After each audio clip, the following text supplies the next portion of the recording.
Hello friends, welcome back to my YouTube channel English forum. आज के इस video में जैसा सभी को आपको पता होगा कि कल से हम लोगों ने एयरफोर्स के मॉक टेस्ट की एक सीरीज स्टार्ट की है। उसी के सीक्वेंस में आज इंग्लिश पोर्शन का मॉक टेस्ट सेकंड जो हम लोग डिस्कस करेंगे। इस पेपर को सॉल्व करने से पहले मैं आपको कुछ चीज़ें बताना चाहूँगा कि यहाँ पे हम लोग को कम समय पे ज़्यादा तैयारी करनी है, जिसकी वजह से हर एक ऑप्शन की मीनिंग और उससे रिलेटेड अगर कोई भी कॉन्सेप्ट है तो वो भी हमें सीखते चलना है। सो फ्रेंड्स, चलिए स्टार्ट करते हैं। सबसे पहला जो क्वेश्चन है वो स्पॉटिंग एरर पे बेस्ड है, यानी यहाँ पे आपको एक सेंटेंस दिया होगा और ग्रामेटिकली कोई भी एरर्स होती तो वो फाइंड आउट करना है। क्वेश्चन दे रखा है, not only he is going to open a shop but also a hostel. यहाँ पे कॉन्सेप्ट क्या है, अगर इसकी हम बात करते हैं तो यहाँ पे ये कोरोलेटिव कंजक्शन यानी कंजक्शन के टॉपिक पे बेस्ड है। तो सबसे पहले हम इस क्वेश्चन को करने से पहले इस कॉन्सेप्ट को प्रॉपर देख लेते हैं कि एक्चुअल में कॉन्सेप्ट क्या है, क्या क्या चीजें हमें फोकस करनी है। सबसे पहले मैं आपको बताना चाहूंगा कि ये कोरोलेटिव कंजक्शन है, इसका मतलब ये हमेशा पेयर में यूज किए जाते हैं। जैसे नॉट ओनली का पेयर आप लोग देख रहे होंगे बट आल्सो से, आइदर का आर, नाइदर का नॉर और बोथ का एंड से बनता है। अब इस पे क्या क्या क्वेश्चंस पुटअप किए जा सकते हैं। सबसे पहली चीज, जब भी कोरोलेटिव कंजक्शन पे कोई क्वेश्चन बनेगा तो सबसे पहले हमें उसका पेयर चेक कर लेना है। दूसरे स्टेप में हमको उसकी पोजीशन चेक करनी है और तीसरे स्टेप में उस पे वर्ब चेक कर लेना है। जैसे पहला क्वेश्चन दिया गया है, not only he is going to open a shop but also a hostel. तो यहाँ पे आप देख रहे होंगे कि नॉट ओनली दे रखा है। नॉट ओनली का पेयर किससे बनना चाहिए, बट ऑल्सो से बनना चाहिए। पेयर हमारा सही दे रखा है। दूसरे स्टेप पे हम चेक करेंगे कि पोजीशन जो दी गई है वो सही है या नहीं सही है। तो यहाँ पे पोजीशन को चेक करने का एक तरीका है कि पोजीशन को हम बेस मानते हैं। पोजीशन चेक करने के लिए हम ये देखेंगे कि जो सेकंड पेयर है वो किसके पहले आए। किसके पहले का यहाँ से मतलब है कि वो एक नाउन से पहले है, वर्ब से पहले है या एडजेक्टिव से पहले है। तो यहाँ पे अगर हम अपने क्वेश्चन की बात करते हैं तो यहाँ पे ये ए आर्टिकल है और हॉस्टल आपका नाउन दे रखा है। इसका मतलब जो बट ऑल्सो की पोजीशन है वो आर्टिकल और नाउन से पहले है। दैट मीन्स जो नॉट ओनली की पोजीशन है वो भी आर्टिकल और नाउन के पहले होना चाहिए। यहाँ पे पार्ट सी में आर्टिकल प्लस नाउन दे रखा है।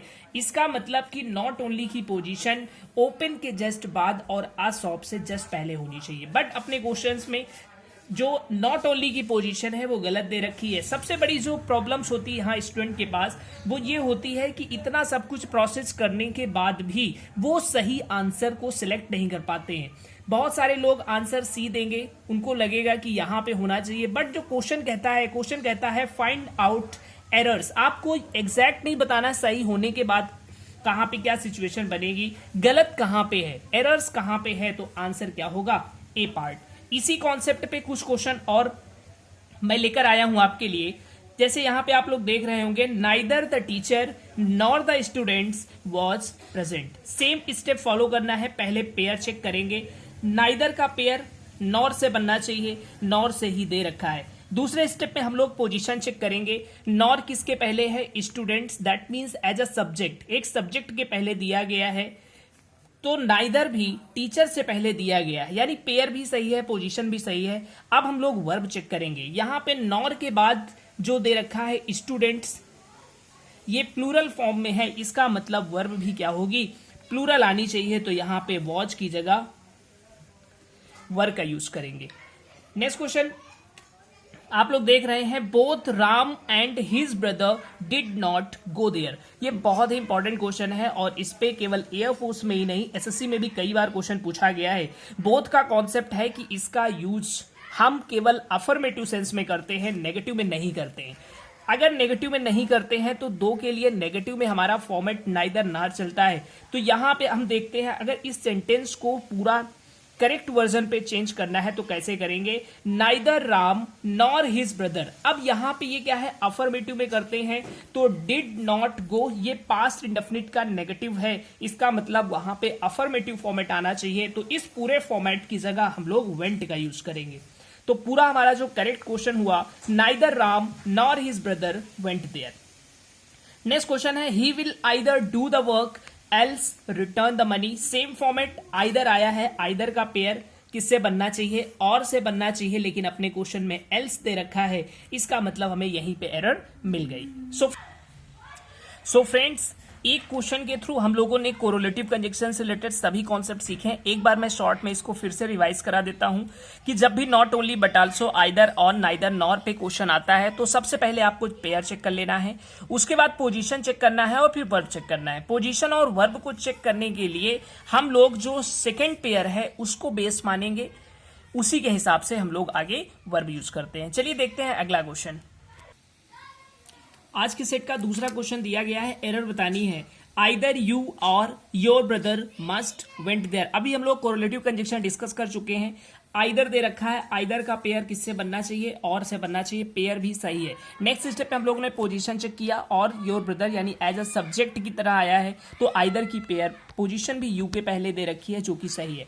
आगे चेक करते हैं वर्ब। यहाँ पे फ्रेंड्स बहुत ही इंपॉर्टेंट चीज है, यहाँ पे मस्ट दे रखा है और मस्ट के बाद वेंट दे रखा है, जो कि बिल्कुल गलत है।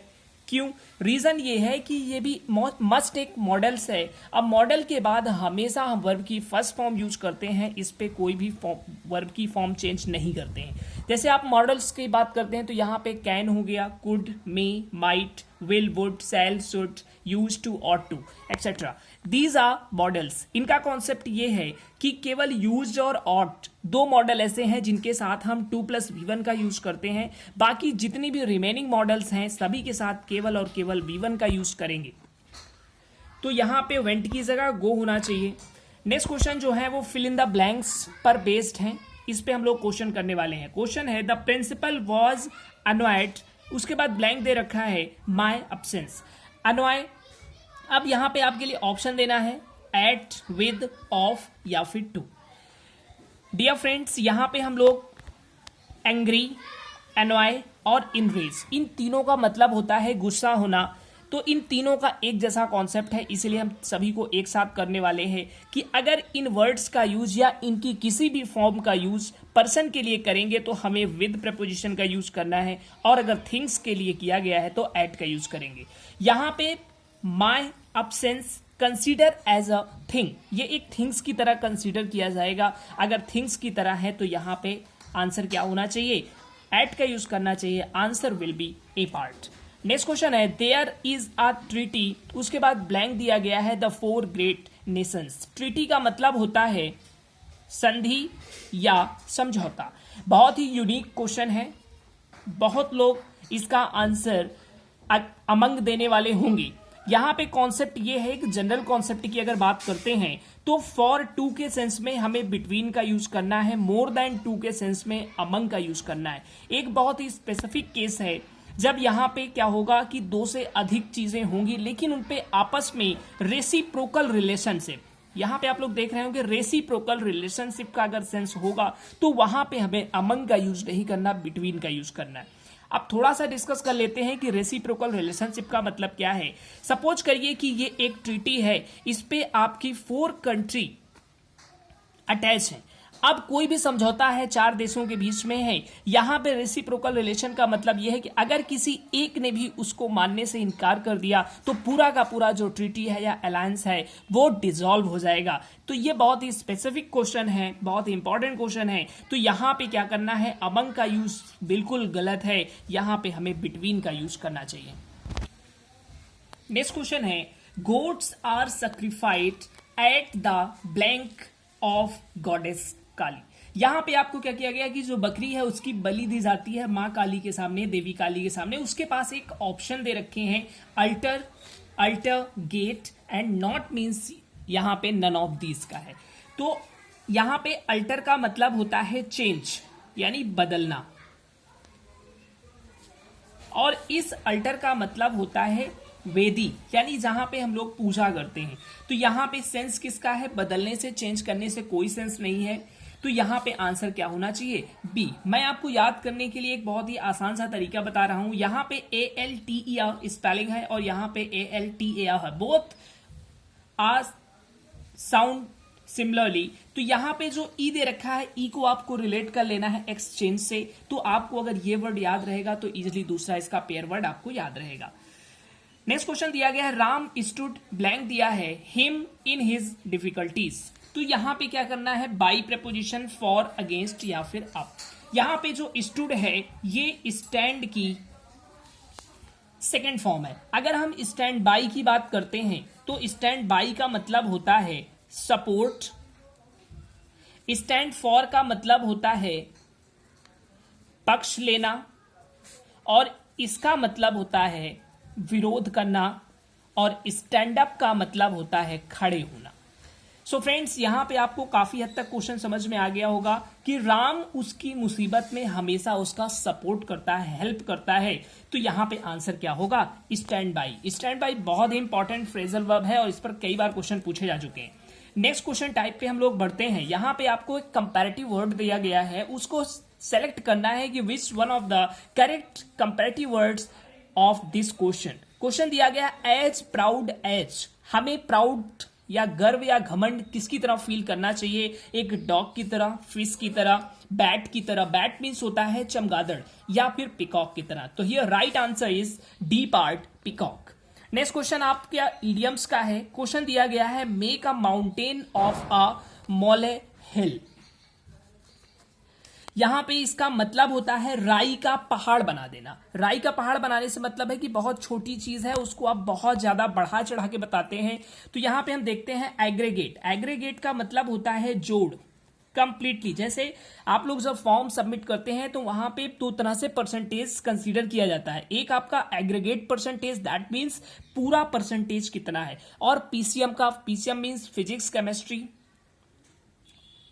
And math. तो एग्रीगेट का मतलब कलेक्टिवली, एग्जागरेट मीन्स होता है बढ़ा चढ़ा करके कहना, जो कि अपने क्वेश्चन में बिल्कुल सही आंसर है। लंप मीन्स होता है जोड़ या योग, और मेक आउट बहुत ही अच्छा वर्ड है, इसका मतलब होता है समझना, टू अंडरस्टैंड।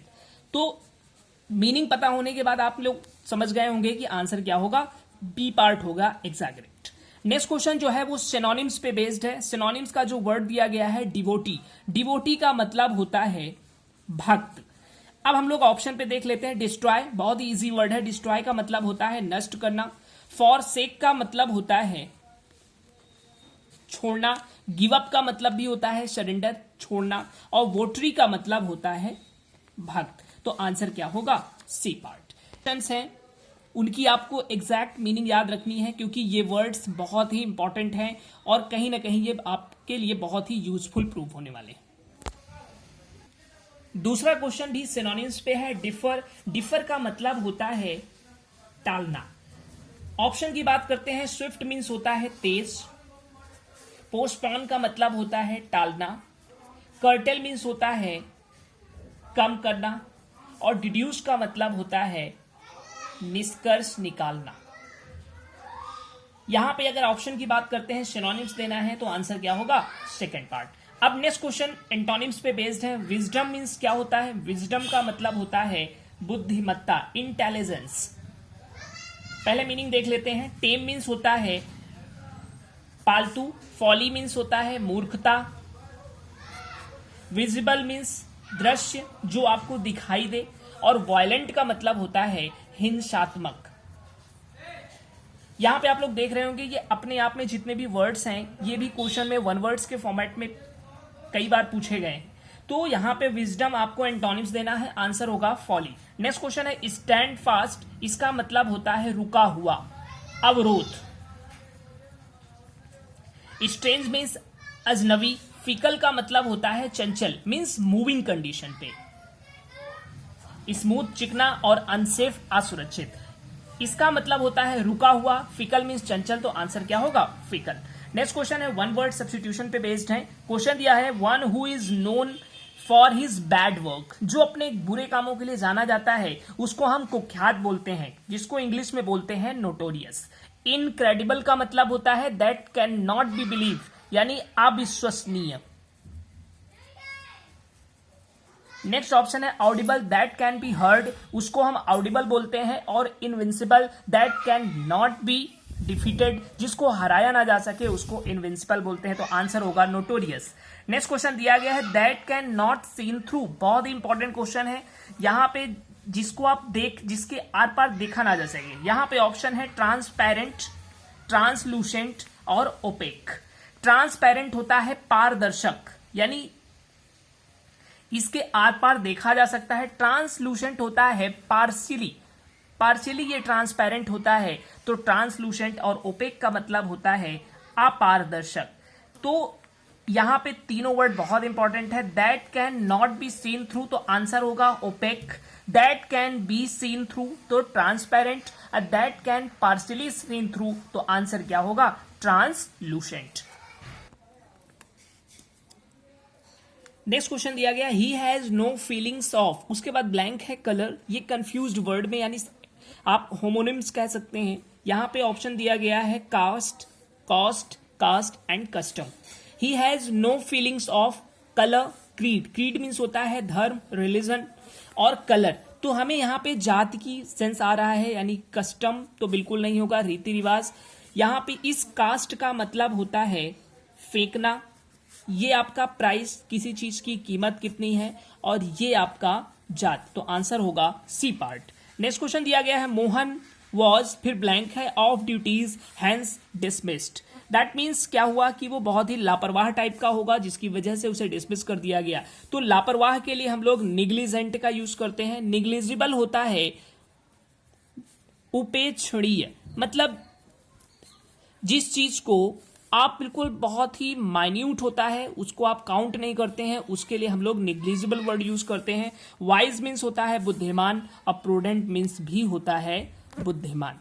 सो फ्रेंड्स, आज के इस पेपर में हम लोगों ने एक एक ऑप्शन की मीनिंग, उससे रिलेटेड सभी कॉन्सेप्ट और कोरिलेटिव कंजक्शन से रिलेटेड बहुत सारे क्वेश्चन सॉल्व किए हैं। आई होप ये वीडियो आपको बहुत पसंद आया होगा। अगर ये आपको वीडियो पसंद आया है तो इसे आप लाइक करें, शेयर करें, और अगर चैनल को अभी तक सब्सक्राइब नहीं किया है तो सब्सक्राइब करें। Thanks for watching my video.